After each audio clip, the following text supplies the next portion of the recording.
First contact and discovery. The vast emptiness of space stretched out before Captain Elise Chen as she stood on the observation deck of the UES Pathfinder. The exploratory vessel had traveled farther from Earth than any crewed mission before it, now orbiting a potentially habitable exoplanet in the Ta Ceti system. Elise watched as the blue-green world rotated slowly below, its surface partially obscured by wispy cloud formations. After 8 months in transit, they had finally arrived at their destination, Ta Ceti, a world that showed promising signs of being capable of supporting life. "Captain, we're picking up something unusual," said Lieutenant Maya Okafor, interrupting Elise's moment of quiet contemplation. The science officer's voice carried an edge of excitement that immediately caught Elise's attention. "Define unusual, Lieutenant," Elise replied, turning away from the viewport. "An electromagnetic signal, Captain. Faint, but definitely artificial. It's coming from the northern hemisphere of the planet." Elise felt her pulse quicken. In the century since humanity had begun its expansion into the solar system, no conclusive evidence of extraterrestrial intelligence had ever been found.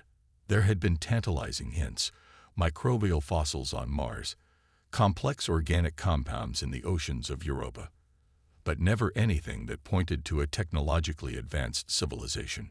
"Are you certain it's not equipment interference, or one of our own probes?" "Positive, Captain.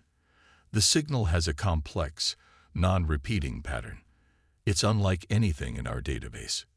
Within hours, the Pathfinder's 12-person crew gathered in the command center, analyzing the mysterious signal. Dr. Sanjay Kapoor, the mission's communication specialist, had been working feverishly to isolate and decode the transmission. "It's a beacon," he announced finally. "A distress signal designed to be detected by any spacefaring civilization that might pass within range. It's been broadcasting for approximately 2,300 years based on the degradation of the signal." The room fell silent as the implications sank in. Someone, or something, had placed a distress beacon on this world more than 2 millennia ago. "We need to investigate," Elise decided. "Prepare the lander. I want a team on the surface within 6 hours." The landing party consisted of Elise, Sanjay, Maya, and Dr. Victor Novak, the mission's exobiologist. As their shuttle descended through the atmosphere, Maya's instruments tracked the signal to its source, a vast, partially buried structure nestled between 2 mountain ranges. "It's enormous," Victor whispered as they flew over the site. "At least 5 square kilometers." The structure was clearly artificial, a complex of interconnected domes and spires, constructed from a silvery material that still gleamed despite centuries of exposure to the elements.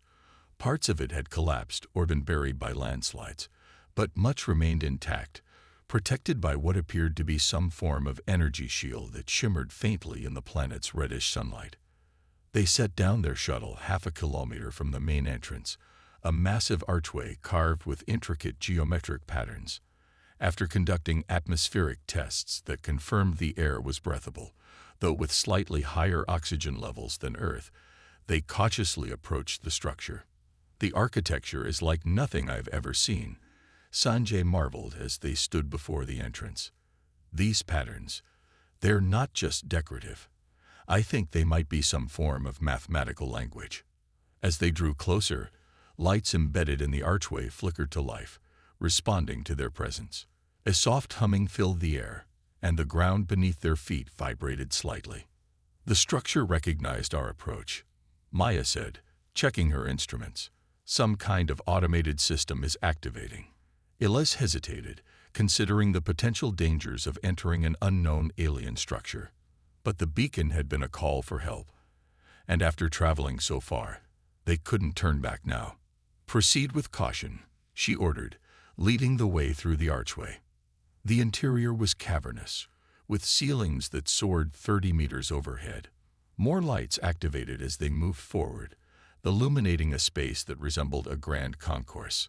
The walls were lined with what appeared to be control panels and display screens, all dormant. The air inside was cool and dry, preserved by environmental systems that had somehow remained functional for thousands of years. This place was designed to last, Victor observed, running his hand over one of the walls. The materials are unknown to us, but they've barely degraded despite the passage of time. They followed a series of corridors deeper into the complex, guided by the strengthening signal. Eventually, they arrived at a circular chamber with a central pedestal. As Elise approached it, the pedestal glowed with soft blue light, and a three-dimensional hologram materialized in the air above it. The hologram depicted a tall, slender being with 4 arms and iridescent skin that shifted through a spectrum of colors. Its face featured compound eyes and a mouth-like structure that moved as the being spoke. The sound that emerged was melodic but unintelligible. "It's a recording," Sanjay said, setting up his translation equipment. "Give me some time to analyze the language patterns." After several hours of work, Sanjay managed to decode enough of the message to understand its essence. The beings called themselves the Voidari, an ancient spacefaring civilization that had colonized several worlds across their star cluster. But they had encountered a cosmic disaster, a massive wave of lethal radiation from a nearby supernova that was sweeping through their region of space. Unable to evacuate their entire population in time, they had constructed vast underground shelters on several worlds, including this one. Tens of thousands of Voidari had entered cryostasis, hoping to survive until the radiation had dissipated or until another intelligent species found them and could help revive them. "They're still here," Maya whispered, her eyes wide with astonishment.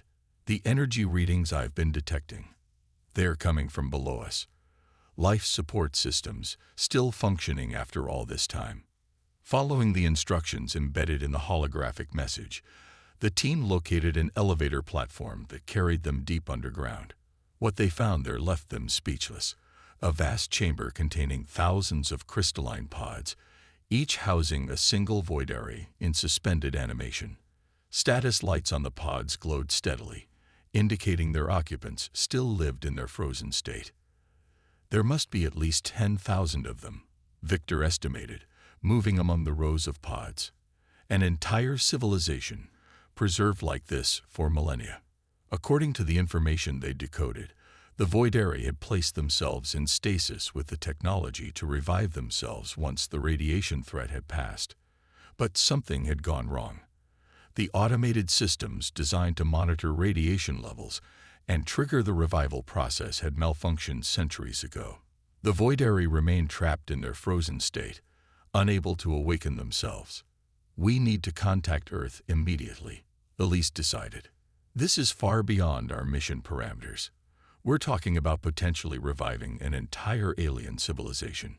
After establishing communication with Earth Central Command, Elise spent hours explaining their discovery and transmitting data. The response, when it finally came, was cautious but clear. "Proceed with attempting to revive one of the Voidari, preferably one identified as a leader, to establish first contact." Using the information provided in the holographic message, they identified a pod containing Zeril, listed as a lead scientist and council member among the Voidari. Working carefully with the alien technology, they initiated the revival sequence for this single pod. The process took nearly 12 hours. The team watched anxiously as the crystalline enclosure gradually turned from opaque to transparent, revealing the Voidari inside. Its iridescent skin began to pulse with soft light, and its chest cavity expanded and contracted as it began to breathe again. When the pod finally opened, the alien's 4 eyes flickered open, focusing slowly on the human standing before it. There was a moment of tense silence before the Voidari spoke, its voice a melodic series of tones and clicks. Sanjay worked frantically with his translation algorithms, finally producing a rough approximation. "You found us. After so long, you came. We're humans, from the planet Earth," Elise said, speaking slowly to allow the translation system to process her words. "We received your distress signal. We're here to help." The Voidari, Zeril, struggled to sit up, its movements stiff after millennia in stasis. "The others, my people, "They're still in stasis," Elise assured him. "All life signs appear stable. We've only revived you so far, to establish communication." Over the next several days, as Zarel regained strength, the team learned more about the Voidari civilization. They had been a peaceful, scientifically advanced species who had explored much of their local star cluster. The supernova that threatened them had occurred without warning, giving them barely a decade to prepare.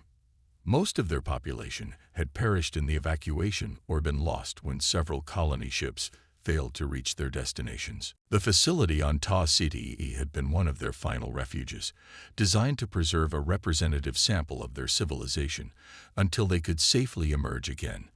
But they had never anticipated that their automated systems would fail, leaving them trapped in endless sleep. "Your arrival is what we hoped for, but never truly expected," Zarel told them. "That another intelligent species would find us, understand our plight, and have the compassion to help." Elise felt the weight of responsibility settling on her shoulders. The Pathfinder had discovered something unprecedented. A civilization in need of rescue, the first contact between humanity and an intelligent alien species happening not through conflict or wary diplomacy, but through an act of salvation. "We will help you," she promised Zarel. "Humanity will not abandon your people." As Zarel looked at the thousands of pods containing his still sleeping people, his skin rippled with colors that the translation system identified as expressions of hope and gratitude. "Then perhaps," he said softly, "our long night is finally coming to an end." The rescue operation. The news of the Pathfinder's discovery spread across Earth and its colonies like wildfire. For the first time in human history, irrefutable evidence of an intelligent alien civilization had been found, and they needed humanity's help. 6 months after the initial discovery, the Tav CD system had become the focus of the largest cooperative human endeavor since the Mars colonization. A fleet of specialized vessels had been dispatched, carrying experts in xenobiology, advanced computing systems, medical equipment, and supplies needed for what was now being called Operation Renaissance. Dr. Amara Osai, Earth's leading expert in cryonics, led the technical team tasked with safely reviving the Voidari.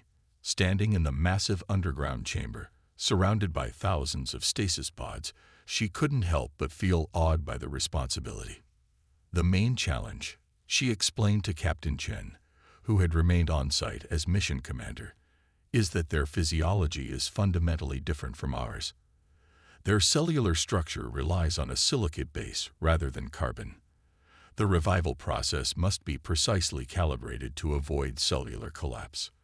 By this time, 5 more Voidari had been successfully revived, all scientists or engineers who could assist with the revival of their people. Zarel, now serving as the primary liaison between humans and Voidari, worked closely with the human teams. "Your species has shown extraordinary generosity," Zarel told Elise as they observed the technical teams at work.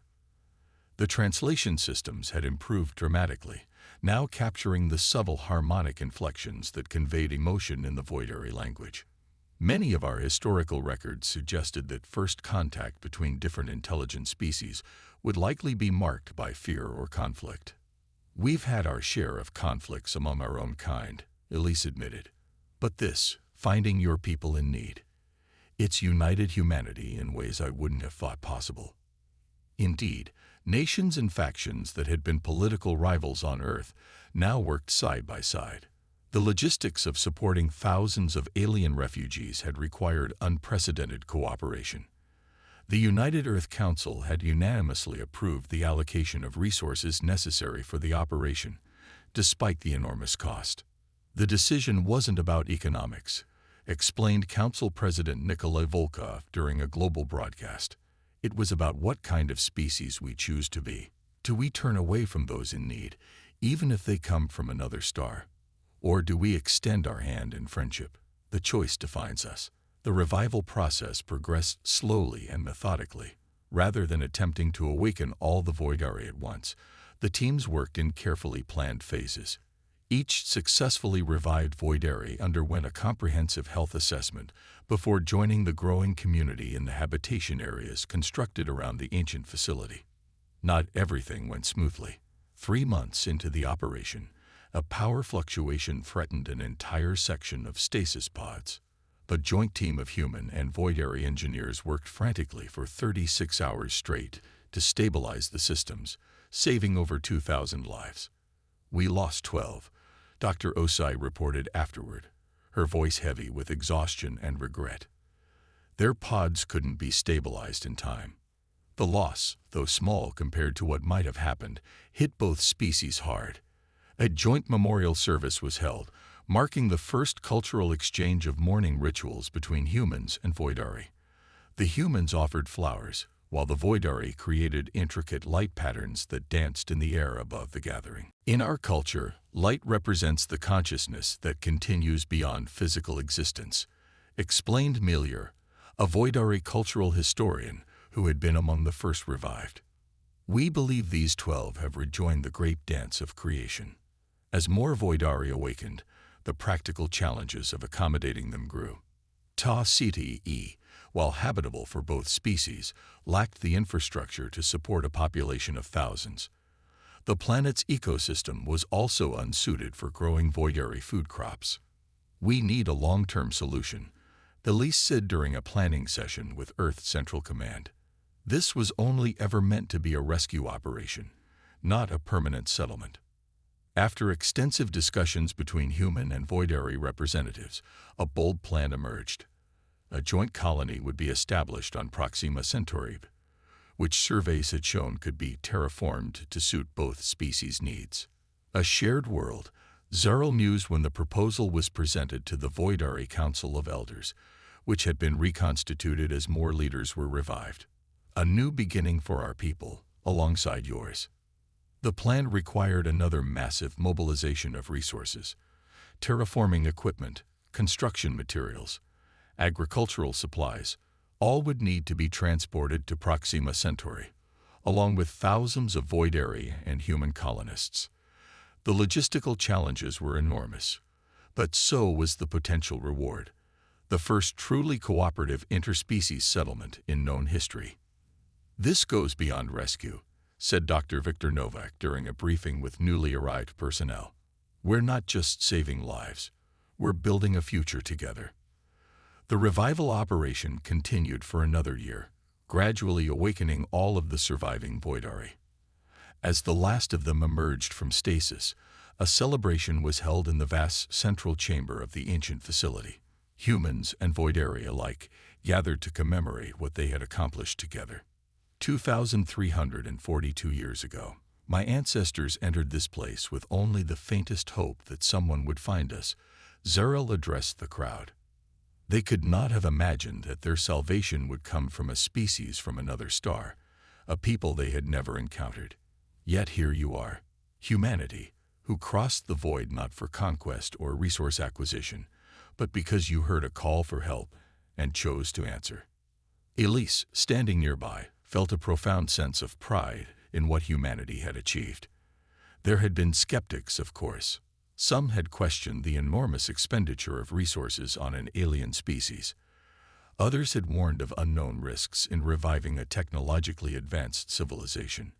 But the overwhelming response had been one of compassion and curiosity, a desire to connect with another intelligent species and to help them rebuild what they had lost. "Perhaps this is why we look to the stars," Elise said when it was her turn to speak. "Not just to explore or to expand, but to find others with whom we can share the universe.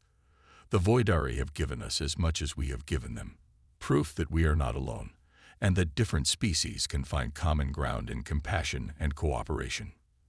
The first colony ships departed for Proxima Centauri 6 months later, carrying a mixed crew of humans and Voidari. The journey would take nearly 5 years, even with the most advanced propulsion systems available, but preparations on the destination planet had already begun, with automated terraforming equipment establishing the foundations of what would become Nova Concordia, the new harmony. As the ships departed, carrying the hopes of two civilizations, many reflected on the improbable chain of events that had brought them to this point. A distress signal, broadcast for millennia across the void. A human exploration vessel, happening to pass within range. A decision to investigate, to help, to extend friendship to beings utterly unlike themselves. There is a concept in voidary philosophy, Melior explained during the departure ceremony, called the confluence of paths. It suggests that in an infinite universe, meaningful connections are not accidents, but inevitable meetings of compatible souls. 5 years later, as the first permanent habitats were established on Nova Concordia, that philosophy seemed especially apt. The colony grew rapidly, with architecture that blended human and voidary aesthetic principles, research facilities where scientists of both species worked side by side, and communal spaces where cultural exchanges flourish. Captain Elise Chen, now promoted to admiral and serving as Earth's ambassador to the Voidari, stood with Zoril on a hillside overlooking the main settlement. The sky above them shimmered with auroras created by the interaction of the planet's magnetic field with its star, a spectacle of light that seemed to celebrate what they had built together. When we found your people, some on Earth feared this might be the beginning of a competition for resources, or worse, Elise admitted. Instead, it became the catalyst for humanity's greatest leap forward. Working with the Voidari has accelerated our technological development by decades, perhaps centuries. And contact with humans has given my people something equally valuable, Zoril replied, his skin rippling with the colors of contentment and pride. A second chance, a future we thought lost forever. As they watched the lights of the settlement below, where humans and Voidari moved among buildings designed by both species, neither could help but feel they were witnessing the beginning of something profound, not just the rescue of a lost civilization, but the birth of a new kind of community that transcended the boundaries of biology and star systems. In the millennia to come, historians of both species would look back on this moment as the turning point, when humanity proved itself not just through technological achievement or military might, but through its capacity for empathy and cooperation. When humans looked out at the stars and saw not just resources to be claimed or territories to be conquered, but the possibility of connection with others who shared the vast cosmos. The salvation of the Voidari became humanity's finest hour, not because it demonstrated power, but because it revealed character. In reaching across the gulf of stars to help a civilization in need, humanity had discovered the best version of itself.